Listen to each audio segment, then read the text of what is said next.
ನಮಸ್ಕಾರ ವೀಕ್ಷಕರೇ, DD9 ನ್ಯೂಸ್ಗೆ ಸ್ವಾಗತ.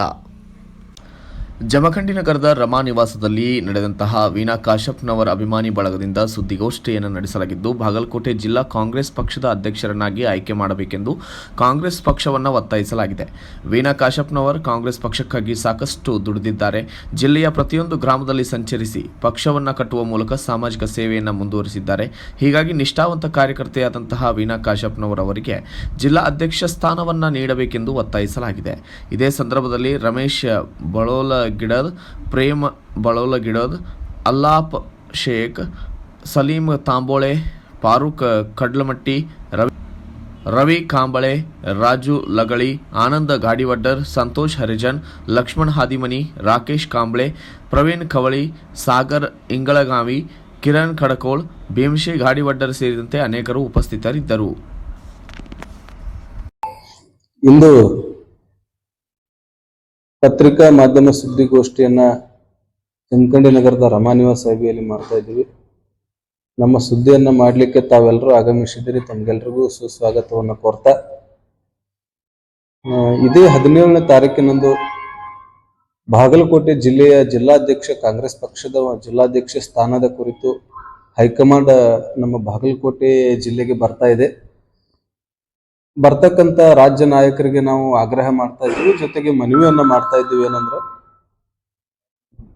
ಮಾಜಿ ಜಿಲ್ಲಾ ಪಂಚಾಯತಿ ಅಧ್ಯಕ್ಷರಾಗಿರ್ತಕ್ಕಂಥ ವೀಣಾ ಕಾಶ್ಯಪ್ನವರವರನ್ನ ಈ ಜಿಲ್ಲಾ ಅಧ್ಯಕ್ಷ ಸ್ಥಾನಕ್ಕೆ ಯೋಗ್ಯ ವ್ಯಕ್ತಿ ಅದಾರ, ಅವರಿಗೆ ಆ ಸ್ಥಾನವನ್ನು ಕೊಡ್ಬೇಕಂತ ನಮ್ಮ ಆಗ್ರಹ ಐತಿ. ಯಾಕೆ ಆಗ್ರಹ ಅಂದ್ರೆ, ತಮಗೆಲ್ಲ ಗೊತ್ತಿರುವ ಹಾಗೆ ಬಾಗಲಕೋಟೆ ಜಿಲ್ಲೆಯಲ್ಲಿ ಕಳೆದ ಜಿಲ್ಲಾ ಪಂಚಾಯತಿ ಅಧ್ಯಕ್ಷರಾಗಿ ಕಾರ್ಯವನ್ನು ನಿರ್ವಹಿಸಿ ಜಿಲ್ಲೆಯಲ್ಲಿ ಚಿರಪರಿಚಿತವಾಗಿರ್ತಕ್ಕಂಥ ವ್ಯಕ್ತಿ ಇವರಾಗಿದ್ದಾರೆ. ಜೊತೆಗೆ 2019 ಲೋಕಸಭೆ ಚುನಾವಣೆಯಲ್ಲೂ ಸಹಿತ ಇವರು ನಿಂತು ಕೇವಲ ಕೆಲವೇ ಮತಗಳ ಅಂತರದಿಂದ ಸೋತಿದ್ದಾರೆ. ಪರಿಣಾಮ 2023 ಕರ್ನಾಟಕ ವಿಧಾನಸಭೆ ಚುನಾವಣೆಯಲ್ಲೂ ಸಹಿತ ಇವರು ಜಮಖಂಡಿ ಜೊತೆಗೆ ಬಾಗಲಕೋಟೆ ಜಿಲ್ಲೆಯಲ್ಲೂ ಸಹಿತ ಸ್ಟಾರ್ ಕ್ಯಾಂಪೇನಿಂಗ್ ಆಗಿ ಕಾಂಗ್ರೆಸ್ ಪಕ್ಷದ ಎಲ್ಲ ಅಭ್ಯರ್ಥಿಗಳ ಪರವಾಗಿ ಪ್ರಚಾರವನ್ನ ಮಾಡಿ ಎಲ್ಲ ಕಾಂಗ್ರೆಸ್ ಅಭ್ಯರ್ಥಿಗಳು ಗೆಲ್ಲಲಿಕ್ಕೆ ಇವರು ಸಹಾಯ ಮತ್ತು ಕಾರಣಕರ್ತರಾಗಿದ್ದಾರೆ. ಬಾಗಲಕೋಟೆ ಜಿಲ್ಲೆ ಇತಿಹಾಸವನ್ನು ನೋಡಿದ್ದೇ ಆದ್ರೆ ಕಾಂಗ್ರೆಸ್ ಪಕ್ಷದ ಮಹಿಳಾ ಅಧ್ಯಕ್ಷರಾಗಿ ಇನ್ನೂವರೆಗೆ ಯಾರೂ ಆಗಿಲ್ಲ. ಜಿಲ್ಲೆಯಲ್ಲಿ ಇವರ ಒಂದು ಪ್ರಾಬಲ್ಯ ಮತ್ತು ಪ್ರಭಾವ ಹೆಚ್ಚಿರುವುದರಿಂದ ಇವರನ್ನು ಆಯ್ಕೆ ಮಾಡ್ಬೇಕಂತ ನಾವು ಅವರ ಅಭಿಮಾನಿ ಬಳಗದ ವತಿಯಿಂದ ನಾವು ಕೇಳ್ಕೊಳ್ತಾ ಇದ್ದೀವಿ.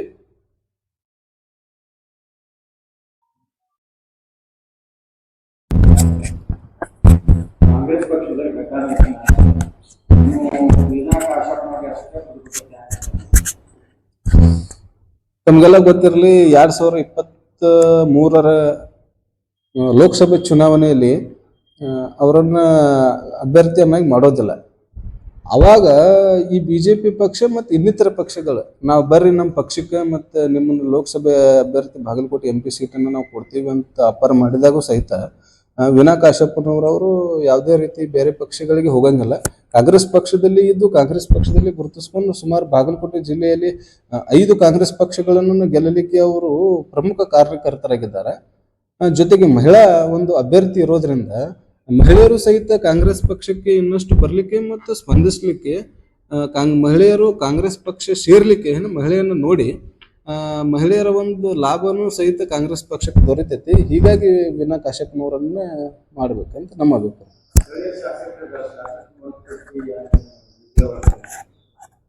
ತಮಗೆಲ್ಲ ಗೊತ್ತಿರಲಿ, ಶಾಸಕರು ಮತ್ತು ಸಚಿವರು ಈಗಾಗಲೇ ಎಲ್ಲ ಹುದ್ದೆಗಳನ್ನು ಅನುಭವಿಸಿದ್ದಾರೆ. ವೀಣಾ ಕಾಶ್ಯಪ್ನವರು ಈಗ ತಟಸ್ಥವಾಗಿದ್ದಾರೆ, ಬಲಿಷ್ಠವಾಗಿದ್ದಾರೆ. ಅವರಿಗೆ ಕೊಟ್ಟಾಗ ಮಾತ್ರ ಕಾಂಗ್ರೆಸ್ ಪಕ್ಷ ಇನ್ನಷ್ಟು ಸದೃಢವಾಗ್ತೈತೆ ಅಂತ ಅಭಿಪ್ರಾಯ.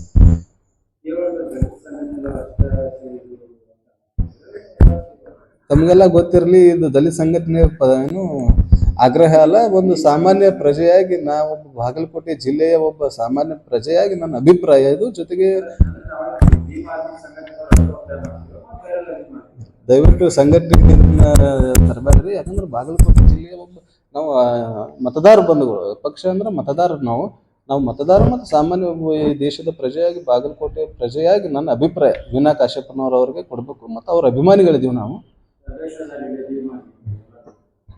ಅದಾರ ಇಲ್ಲಿ ಅಲ್ತಾಪತಿ ಅವರು ಅದಾರ, ಅವರು ಅಭಿಮಾನಿಗಳು ಅಕ್ಕಾರ್ರಿ ಅದಕ್ಕೆ